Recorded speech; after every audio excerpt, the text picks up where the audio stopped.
Hoy, en Renovando tu Mente. La profecía de Isaías 53 hablaba acerca de aquel que vendría como el siervo de Dios, quien sería azotado y herido, y la gente escondería de él su rostro y lo trataría muy por debajo de su dignidad.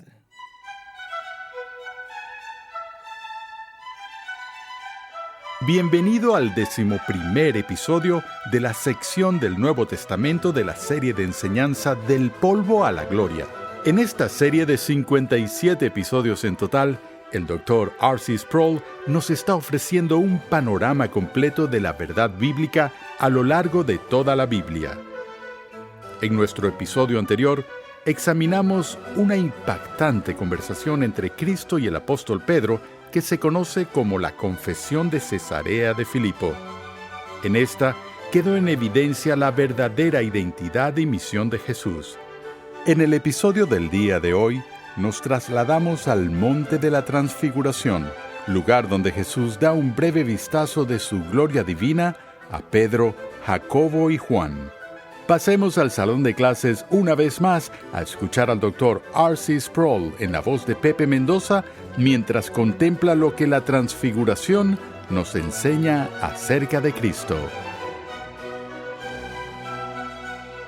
Hemos estado yendo a través de un panorama general del Antiguo y Nuevo Testamento y les recuerdo el título de este panorama: Del polvo a la gloria. Y la palabra gloria es un concepto muy importante en la Escritura. Viene de la palabra hebrea kabod o kabod, como a veces se traduce, y la raíz de este término en las lenguas semíticas comunica la idea de peso o carga. Y por supuesto, en el uso original, ese peso o carga se refiere al peso corporal de objetos materiales. Pero entonces se le da un uso figurativo o metafórico en la escritura para referirse a algo de suprema importancia o de un valor supremo o dignidad. Existe una idea en el mundo antiguo de que aquello que es de suprema importancia podría ser considerado augusto en su presencia.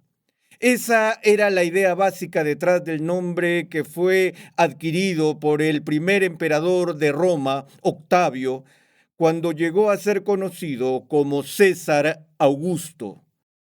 César el Augusto. Ahora, hace poco hablé con un hombre que se me acercó muy emocionado porque había ido a su computadora que tenía algún software de la Biblia y buscó la palabra gloria en su concordancia y luego examinó cada una de las referencias a gloria en la Biblia. Y para él fue una experiencia espiritual porque empezó a ver la frecuencia increíble con que las escrituras hablan de la gloria de Dios. Que la gloria de Dios se establece por encima de los cielos y su gloria manifiesta su majestad, su grandeza trascendente. Sin embargo, en el Nuevo Testamento, cuando vemos la apariencia de Jesús, en su mayor parte, aquel quien es la encarnación de la segunda persona de la deidad, quien es igual al Padre en gloria y con quien participa de la gloria divina por toda la eternidad, cuando viene a este mundo, Él deja a un lado su gloria y entra en un estado de humillación por el cual toma para sí mismo el papel de un siervo. Ahora, cuando los estudiosos del Nuevo Testamento examinan la progresión de la vida de Jesús, ellos dirían, en términos generales, que el progreso de la vida y ministerio de Jesús es un movimiento que, en general, pasa de la humillación a la exaltación. Es decir, que la primera etapa de su humillación se da en las circunstancias de su nacimiento, en la medida en que nace bajo condiciones humildes, en las que acepta la degradación de su posición en la vida como un bebé nacido en un pesebre. Y luego, durante toda su vida, es sometido a todo tipo de hostilidad, desprecio y odio de la gente, mientras su humildad continúa.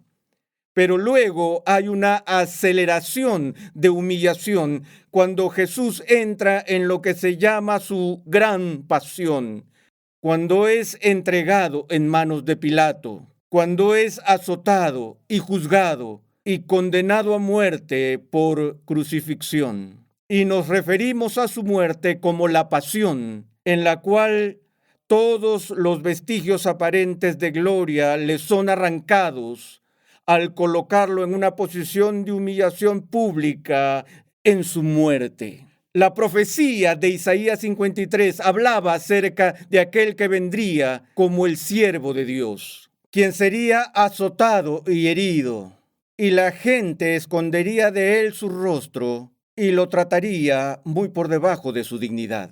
Y luego vemos, después de la cruz, la súbita exaltación de Cristo en la resurrección. Y más adelante, una mayor manifestación exterior de su gloria en su ascensión al cielo en las nubes de la Chequina. Y hablaremos de esos eventos de forma particular más adelante, pero por ahora quiero que veamos que aunque esté de acuerdo con esta evaluación académica del movimiento general de Jesús desde la humillación hasta la exaltación, debemos entender que no es una situación estable, equilibrada, porque por aquí y por allá, en algunas partes, hay breves y pequeños episodios donde los escritores del Nuevo Testamento nos describen una intrusión de gloria.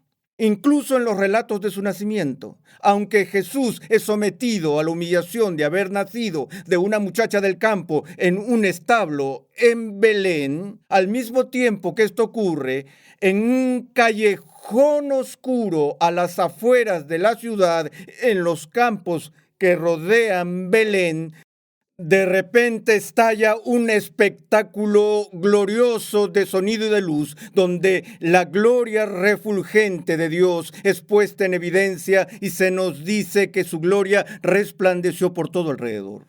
Estos son esos momentos fugaces, bueno, creo que el despliegue más importante de la gloria divina que se ha registrado en el Nuevo Testamento acerca de Cristo es aquella que se produce en el monte de la transfiguración. Tengo que decir que me molesta que no escuchemos predicar más de esto en la iglesia, pero veamos por un momento la narración de la transfiguración, la cual se encuentra en los 3 evangelios sinópticos y sucede poco tiempo después de que Jesús había dado a sus discípulos la mala noticia de que estaban a punto de regresar a Jerusalén para sufrir y morir. Pueden imaginar las emociones de los discípulos en estos últimos días. Hubo este momento maravilloso de alegría cuando Jesús les anunció que Él era el Mesías, a lo cual le siguió muy rápidamente el anuncio funesto de su inminente aflicción, sufrimiento, traición y muerte. Y entonces sus emociones se desplomaron. Pero luego leemos en el Evangelio de Mateo, en el capítulo 17, versículo 1. 6 días después, Jesús tomó consigo a Pedro, a Jacobo y a Juan, su hermano, y los llevó aparte a un monte alto y se transfiguró delante de ellos. Ahora, en realidad, casi nunca usamos la palabra transfigurar en nuestro vocabulario. Hay una canción del tiempo de la Guerra Civil norteamericana que dice: gloria en su seno que nos transfigura a ti y a mí. Pero aparte de eso, casi nunca usamos este término excepto con referencia a este evento. Sin embargo, existe otra palabra en español que se usa con más frecuencia y es la palabra que no traduce la palabra griega que se usa aquí, pero sí translitera la idea, es decir, simplemente lo lleva directamente al idioma español y es la palabra metamorfosis. Hemos oído hablar de la obra poética de Ovidio, el poeta romano, escrita bajo el título Metamorfosis. Cuando éramos niños y estudiábamos ciencias en la escuela primaria, nuestra primera exposición a la idea de metamorfosis era con la experiencia extraordinaria, interesante, de la creación de una mariposa. Esta empieza como un gusano, una oruga, que teje un capullo y después de un periodo de inactividad emerge del capullo una magnífica y hermosa mariposa. ¡Qué transformación! Justo eso es lo que significa la palabra metamorfosis. Meta significa a través o con, y morfología es el estudio de la forma. Así que en realidad la palabra transformación significa lo mismo que la palabra metamorfosis. Observamos ese tipo de transformación cuando el gusano se convierte en mariposa. Por lo tanto, lo que los escritores de los evangelios están diciendo es que Jesús llevó aparte a su círculo íntimo de discípulos, Pedro, Jacobo y Juan, y mientras hablaban con él, de repente ante ellos, Jesús realiza esta transformación sorprendente. Y la transformación ha de entenderse como un despliegue pasajero de gloria. Porque escuchen el lenguaje que se utiliza para describir lo que estos hombres vieron. Su rostro resplandeció como el sol, y sus vestiduras se volvieron blancas como la luz. Esas son las dos imágenes gráficas que lo describen. Su rostro empezó a brillar como el sol.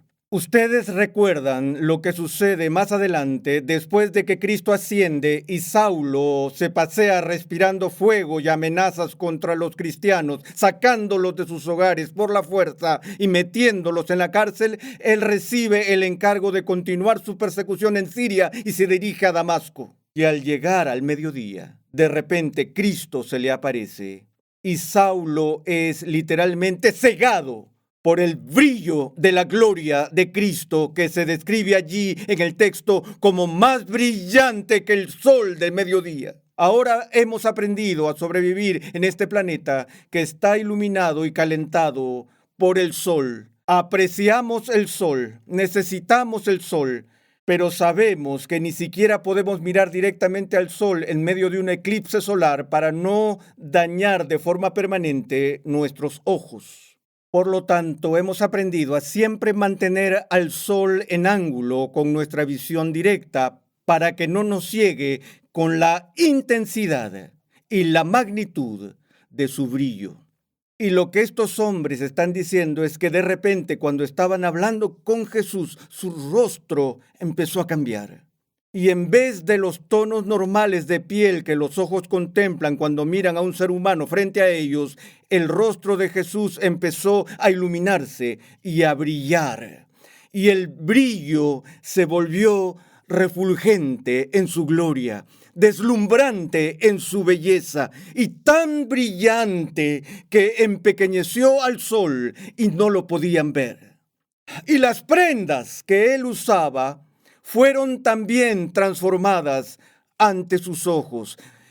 Y Mateo simplemente nos dice que sus prendas se volvieron blancas.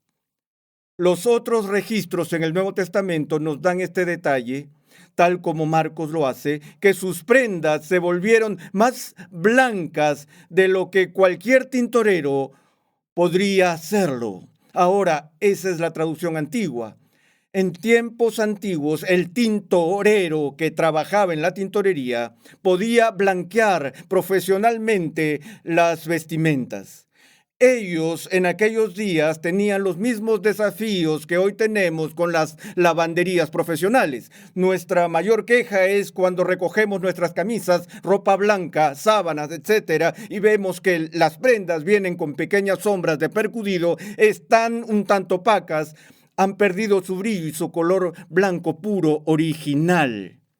Una de las mayores industrias en el día de hoy es el jabón o detergente para lavar ropa, y algunos recordarán esos comerciales donde cortaban el jabón y lo echaban en una olla con agua para poner a hervir los pañales para que estos salieran más blancos que el blanco. Y seguro escuchaste esos eslogans como el blanco más blanco que tu ropa se merece, limpia profundamente y lava mucho más que otros. Este es el gigante de lavado, y así por el estilo, otras frases similares. Pero una de las cosas más intrigantes de esos comerciales publicitarios era que cada año la gente que vendía estos jabones de barra anunciaba que ese año el jabón era nuevo y mejorado. Y al oír esto por muchos años, uno empieza a preguntarse cómo habrá sido el jabón original para que haya tenido que pasar por tantas mejoras. Pero una vez leí un libro sobre mercadeo que decía la palabra más importante en cualquier anuncio es la palabra nuevo. Bueno, toleré la exageración de la industria de la publicidad hasta que oí el eslogan por excelencia de la barra de jabón que decía: hace que su ropa se vuelva más blanca que el blanco. Bueno, damas y caballeros, esa es una tontería, porque no existe algo así como el blanco más blanco que el blanco. A veces les pregunto a los niños algo muy simple: ¿de qué color es el limón? Y todos ellos dan la respuesta correcta. Ellos dicen: es amarillo. Y entonces les hago una pregunta más difícil. Les digo: ¿de qué color es el limón cuando apagamos las luces? Entonces se rascan la cabeza. Es una buena pregunta. Ellos no están seguros. Y luego les explico que no tiene color sin la luz, ya que el color no es algo inherente a los objetos. Los colores que vemos son reflejo de lo que está contenido en la luz. Y cuando ciertos colores del espectro están bloqueados por las fibras que los absorben y solo se reflejan algunos, esos son los colores que vemos. Y sin embargo, el color puro de la luz es blanco. Entonces, ¿por qué es que las ropas de Jesús se vuelven blancas, más blancas de lo que cualquier lavandero podría lograr? Creo que lo que se está comunicando, si me permiten especular un segundo, es que la gloria de Jesús no es simplemente una gloria reflejada. Como criaturas hechas a la imagen de Dios, estamos llamados a ser espejo y reflejo de la gloria de Dios. Recordamos que la instancia más cercana a esto en el Antiguo Testamento fue cuando Moisés subió a la montaña y le pidió a Dios si él podía ver su gloria. Y Dios se lo negó diciéndole: Moisés, tú sabes que ningún hombre puede ver mi rostro y vivir, pero te diré lo que haré. Voy a tallar una hendidura aquí en la peña y te pondré allí en la peña y pasaré y te permitiré contemplar por un momento mis espaldas, pero mi rostro no lo verás. Y así cuando Moisés vio por una fracción de segundo las espaldas de Dios, el rostro de Moisés empezó a brillar con gran intensidad. Y cuando bajó de la montaña, la gente tuvo miedo porque vieron el resplandor de su rostro. Pero lo más importante que debemos entender es que ese brillo y resplandor en el rostro de Moisés era un reflejo tenue de una visión instantánea de las espaldas de la gloria de Dios. Y sin embargo, el reflejo Fue tan brillante que la gente no podía mirarlo. La diferencia en este caso, estoy convencido, es que la fuente de luz para la blancura pura de las ropas de Jesús en la transfiguración no es que estén reflejando o rebotando una fuente externa de luz, sino que es la luz que procede del interior. La luz proviene de su propio ser. La naturaleza divina está atravesando el velo y los discípulos están viendo su gloria. ¡Oh! Eso se quedó con ellos. Pedro habla de ello en sus escritos. Juan en su prólogo dice, como ustedes saben, que el Logos, el Eterno, que cuando Él se hizo hombre y habitó entre nosotros y dijo, y vimos su gloria, gloria como del unigénito del Padre. En este caso, los discípulos no entienden, están confundidos, están preocupados, están ansiosos por los días que vienen. En medio de su temor y en medio de su ansiedad, Dios les muestra la gloria de su Hijo. Rápidamente. Y he aquí se les aparecieron Moisés y Elías hablando con él. Entonces Pedro dijo a Jesús, Señor, bueno es estarnos aquí. Si quieres, haré aquí 3 enramadas, una para ti, otra para Moisés y otra para Elías. Mientras estaba aún hablando, he aquí una nube luminosa los cubrió y una voz salió de la nube diciendo, este es mi Hijo amado, en quien me he complacido, a él oíd. Cuando los discípulos oyeron esto, cayeron sobre sus rostros y tuvieron gran temor. No solo vieron la transformación de Jesús, sino que ahora miran y allí están Moisés y Elías en una conversación privada con Jesús. La Biblia no nos dice lo que estaban hablando, pero recuerden, las Escrituras dicen que la ley y los profetas todos hablan de la venida del Mesías y que Él cumple la ley y los profetas. Y ahora he aquí, viene la ley y el profeta, una especie de líder de la escuela de los profetas, Elías, y el mediador de la ley, Moisés, y ellos están hablando en privado con Jesús. Déjenme adivinar, estaban hablando de lo que le esperaba en Jerusalén. La ley y los profetas decían, pon tu rostro como un pedernal, cumple tu vocación. Esta es la obra del Mesías. Y de repente estaban rodeados por una nube resplandeciente, una vez más la nube de la Chequina, la nube de gloria. Y de la nube se escucha la voz misma de Dios declarando otra vez la identidad de Jesús. Este es mi Hijo amado, a él oíd, escúchenlo. Y estaban aterrados. Y luego así de repente como empezó, la experiencia terminó. Y los discípulos estaban temblando y Jesús se acerca y se nos dice que los tocó. Él dijo, levantaos, este es el momento decisivo. Han visto su gloria, están listos para ir con Él a Jerusalén.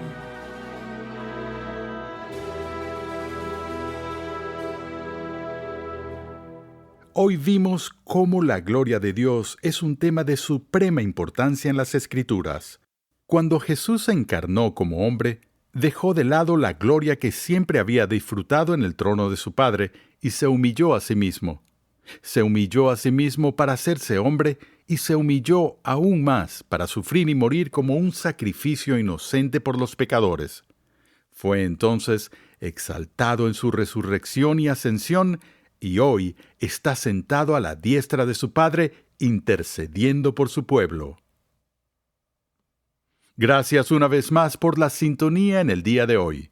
Te invitamos a visitar nuestra página web renovandotumente.org, donde podrás descargar gratuitamente la guía de estudio de la serie de hoy. Allí, además, encontrarás nuestro archivo de episodios pasados, artículos y contenido multimedia y muchos recursos más que producimos con la finalidad de cumplir con nuestra misión de proclamar, enseñar y defender la santidad de Dios en toda su plenitud a tantas personas como sea posible. Cuando Jesús entró en Jerusalén en un burro, la multitud se alineó en las calles para darle la bienvenida como rey.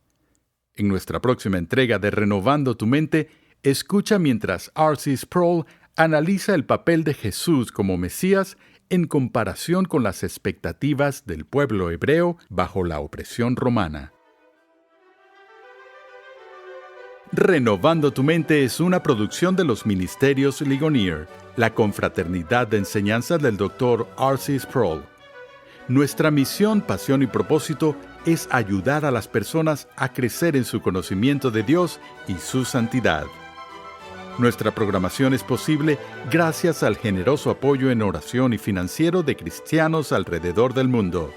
Para hacer tu donación, por favor, visita nuestra página web renovandotumente.org. Dios llama a su pueblo a ser transformado por la renovación de su mente. Es por esta razón que transmitimos una enseñanza que expone las glorias de Dios reveladas en la Biblia en el contexto de la cultura, la filosofía, la apologética, la ética y la historia de la Iglesia. Suscríbete a nuestro canal en YouTube Ligonier Español para que puedas disfrutar de todo el material de enseñanza que estamos produciendo completamente gratis y en español.